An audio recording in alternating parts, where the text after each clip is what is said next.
Quoi de neuf au pays des mobilités grenobloises pour cette rentrée? La poursuite des gestes barrières évidemment, mais aussi une voie de covoiturage sur l'A48 et les trottinettes en libre service.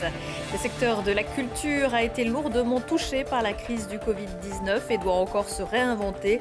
La ville de Grenoble veut renforcer la place pour l'art et la culture partout. Et puis, pas tout à fait la grotte Chauvet ou Lascaux, mais le site de la Grande Rivoire à Sassenage accueille chaque été une équipe d'archéologues venus étudier cette année les vestiges du Mésolithique. Bonsoir à tous, bienvenue dans ce JT du jeudi 3 septembre 2020, toutes les heures à partir de 18h. L'essentiel de l'actualité du Grand Grenoble en moins de 10 minutes. 10, 9, 8, 7, 6, 5, 4... 3, 2, 1, top! 2020, Odyssée de l'espace pour Amicalsat. Le nanosatellite Grenoble a enfin pu prendre son envol la nuit dernière depuis la base spatiale de Kourou en Guyane. La fusée Vega a embarqué à son bord 53 satellites, dont celui du Centre spatial universitaire de Grenoble, construit par une cinquantaine d'étudiants. L'objectif d'Amicalsat, photographier les aurores boréales et s'en servir pour comprendre l'interaction entre le Soleil et la Terre, afin d'établir des prévisions sur le vent solaire, phénomène qui a tendance à perturber les réseaux GPS ou satellites. Les images capturées par ce satellite de la taille d'une brique de lait seront publiées sur le site du centre spatial csug.fr.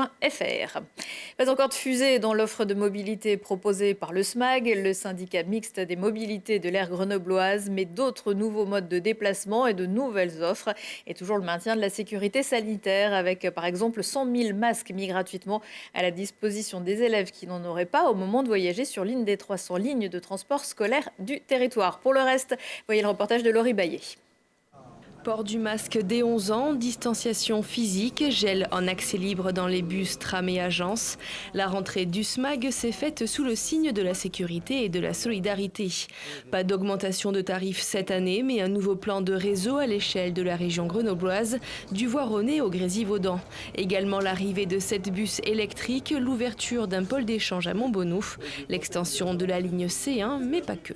Après des années pour convaincre, pour changer la loi, désormais nous passons de façon effective avec une voie dédiée au covoiturage sur l'A48 réalisée par notre partenaire AREA et un service public du covoiturage mis en place par le syndicat de mobilité. C'était l'un de nos engagements lors de la création du syndicat. À compter du 21 septembre, les automobilistes qui font le choix d'ouvrir leur véhicule au partage seront payés par le SMAG pour ce choix du partage plutôt que du mode individuel. Le SMAG diversifie son offre de déplacement et mise sur les mobilités douces. Depuis le mois de juin, 500 trottinettes électriques en libre service ont été déployées à Grenoble, Saint-Martin-d'Air et Mélan. Les premières semaines de service avec 15 000 utilisateurs différents de la trottinette en libre service nous ont permis de démontrer qu'on pouvait accueillir ce libre service tout en ayant de l'exigence sur la façon de l'utiliser, avec des places de stationnement dédiées pour que les véhicules ne soient pas sur les trottoirs, avec de l'immatriculation des véhicules, un bridage à 20 km/h pour garantir la sécurité de toutes et tous, 15 000 utilisateurs uniques durant l'été des trottinettes en libre-service. Dans quelques jours, c'est désormais les vélos électriques en libre-service qui vont se déployer. Et c'est la start-up angevine Pony qui a décroché l'appel d'offres, ce qui fait de Grenoble la première ville en France à sélectionner un opérateur unique pour les vélos et les trottinettes en libre-service. Mais financièrement, l'année s'annonce quand même compliquée. Selon la CEMITAG, la Société d'économie mixte des transports grenoblois, le préjudice financier pour 2020 lié à l'épidémie de Covid est estimé à 10 millions d'euros. Et puis, petite précision concernant la voie de covoiturage sur l'A48 évoquée par Yann Mongaburu, qui ouvrira donc en septembre. On attend encore quelques autorisations administratives d'une longueur de 8 km en direction de Grenoble. Elle débutera après le péage de Vorep. Seront autorisés à y circuler les véhicules avec 2 occupants ou plus, les taxis même à vide et les véhicules à très faible émission, critère 0. Le panneau avec un losange blanc sur fond noir permettra d'indiquer aux automobilistes que la voie est activée. La circulation sera alors limitée à 50 km/h sur l'ensemble des voies. Ce sera une première sur autoroute en France.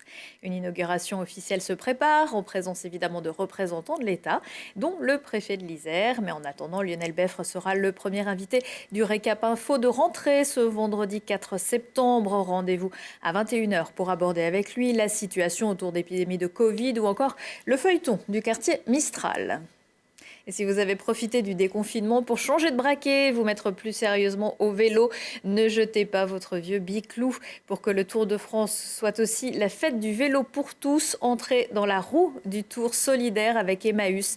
Venez déposer votre cycle jusqu'au 15 septembre à l'hôtel du département à Grenoble, qui sera ville-étape le 16 septembre. Objectif, récupérer 300 vélos dans la capitale des Alpes et 5000 sur le parcours de la Grande Boucle.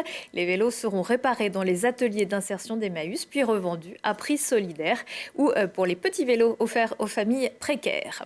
Sans doute nostalgique de son ancienne mission aux espaces publics et à la nature en ville, la nouvelle adjointe aux cultures à la ville de Grenoble, Lucille Lheureux, avait choisi le Jardin des Plantes pour faire ce matin le bilan des actions menées cet été malgré l'épidémie de Covid. 188 événements organisés, 214 levées de rideaux avec plus de 400 professionnels mobilisés. L'élu a également présenté les grandes lignes du plan d'action pour renforcer l'art et la culture partout dans Grenoble. Il est beaucoup trop tôt pour savoir si les programmations de festivals ou de grands événements dans l'espace public de l'année prochaine, de l'été prochain, devront changer. En tout cas, il est bien assez tôt pour se dire qu'est-ce qu'on fait si on doit changer. La crise que nous vivons aujourd'hui, cette crise sanitaire liée au Covid-19, elle est peut-être une alerte aussi pour nous de se rappeler que ce qui a été n'est pas immuable et que peut-être il faut que chacun se rappelle que l'adaptation elle est nécessaire à chaque instant. Je tiens à attirer l'attention sur 2 engagements que la ville a pris dans le cadre de la campagne pour les années à venir, qui sont à la fois d'aller chercher dans les lieux vacants de manière temporaire des espaces pour les artistes pour qu'ils puissent à la fois travailler, pourquoi pas créer, voire même se produire, et d'autre part, quelque chose qui fait le lien avec ce qu'on a vécu cet été dans l'espace public, se dire que les chantiers urbains, les grands projets d'espace public sont une opportunité pour les arts et la culture, pour trouver des lieux, pour trouver des espaces et du temps.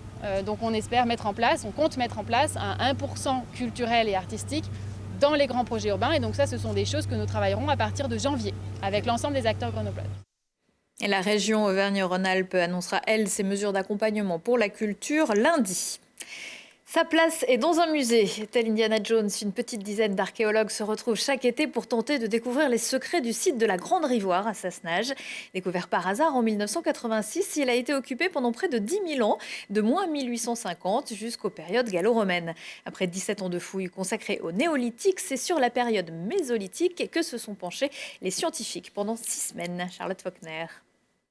Les positions ne sont pas toujours agréables, mais les gestes sont minutieux. Et pour cause, ce sont des trouvailles vieilles de plusieurs milliers d'années que ces archéologues espèrent faire. Ici, chacun gratte et aspire de façon méticuleuse. Chaque fouilleur, donc, qui est sur son quart de mètre carré, dès qu'il trouve du mobilier, d'industrie en pierre taillée ou des ossements animaux, il va inscrire sa localisation dans un inventaire mobilier, lui donner un numéro et on va le prendre avec le tachéomètre laser, ce qui permettra d'avoir un nuage de points. Après, on le charge dans l'ordinateur et dans un logiciel spécifique. Et on a ensuite un nuage de points qui nous permet ensuite d'individualiser de manière plus fine les différents niveaux archéologiques. Après plusieurs dizaines d'années de fouilles, c'est cette fois-ci la période mésolithique qui intéresse ces chercheurs. C'est une période qui se situe dans nos régions entre 9400 et 5800 avant Jésus-Christ. C'est ce que l'on appelle, c'est une période qui a vu les derniers chasseurs, cueilleurs, collecteurs. Ce sont des gens qui pratiquaient encore la chasse, qui pratiquaient uniquement la chasse de manière assez intensive, chasse, pêche, collecte, mais n'étaient pas encore sédentaires comme le pouvaient être les néolithiques, beaucoup plus tard, qui arrivent en France entre 5800 et 5500 avant Jésus-Christ. Sur le site de la Grande Rivoire, découvert en 1986, les trouvailles principales que vont faire les archéologues sont des silex, du charbon, des graines ou encore des restes d'ossements animaux. Dans les années 80, mon prédécesseur a trouvé, lors des sondages qu'il a effectués, qui sont d'ailleurs sous vos pieds, il a effectué un sondage et il l'a trouvé, mon prédécesseur Régis Picavet, trouvé une mandibule d'ours. Ça, c'est très très chouette. Ouais. Et malheureusement, en fouillant les autres secteurs, on n'a pas retrouvé le reste de l'ours ou d'autres mandibules. On n'a pas encore fini, bientôt peut-être. Lors de cette fouille, toutes les découvertes faites par les chercheurs datent de 7500 avant Jésus-Christ. La première occupation de l'abri sous roche de la Grande Rivoire datant de 8500 avant Jésus-Christ. Il reste encore un millénaire à fouiller sur 40 cm d'épaisseur. Encore 2 années de fouilles sont prévues. Le budget de cette mission est alloué par l'État et le département de l'Isère. À 18h15, 20h15, 23h15, si on parlait, aujourd'hui avec Thibault Leduc, si on parlait de l'Ultra Trail du Vercors qui maintient son édition 2020, du fort de Comboire, retenu par le loto du patrimoine, et d'une formation unique en France destinée aux jeunes souffrant de troubles de l'apprentissage. Prochain rendez-vous avec l'actu dans 1 heure et en replay sur télégrenoble.net. Excellente soirée à tous.